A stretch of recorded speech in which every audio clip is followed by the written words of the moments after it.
దేవుణ్ణి నమ్మిన వాళ్ళకి ఎందుకు శ్రమలు, ఎందుకు శోధనలు అంటే, ఆల్రెడీ మీ పరిస్థితి ఎలా ఉందంటే సైతాన్ దృష్టిలో మీరు ఆల్రెడీ చచ్చిన స్థితిలో ఉన్నారు. మీరు ఎక్కడికి పోరు, వాడికి తెలిసే సంగతి. కావాలంటే ఇంకా కావాల్సినన్ని సుఖాలు కూడా ఇస్తాడు మీకు, ఎందుకంటే మీరు దేవుని గురించి ఆలోచించకుండా ఈ లోకమంతా అనుభవించడానికి అవకాశం ఇస్తాడు.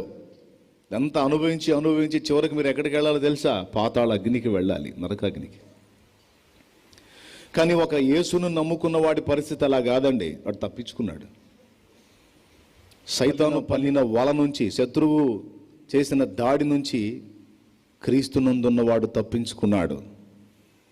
ఇప్పుడు శత్రువు ఎవరి మీద లక్ష్యం పెడతాడో తెలుసా? చచ్చిపడిన మీ మీద కాదండి, యేసుక్రీస్తును బట్టి తప్పించుకున్న మా వెంటబడతాడు. వాడు మమ్మల్ని అందిపుచ్చుకోవడానికి ప్రయత్నం చేస్తాడు. అందుకండి మీ పరిస్థితులు బాగుండేది, మాకు శోధనలు వచ్చేది, ఎందుకంటే వాడు మమ్మల్ని తరుముతాడు అని చెప్పని. ఇది నేను మీకు ఎందుకు చెప్పానంటే, అసలు దురాత్మలకు డ్యూటీ ఎక్కడ అనే విషయం మీకు చెప్పడానికి ఈ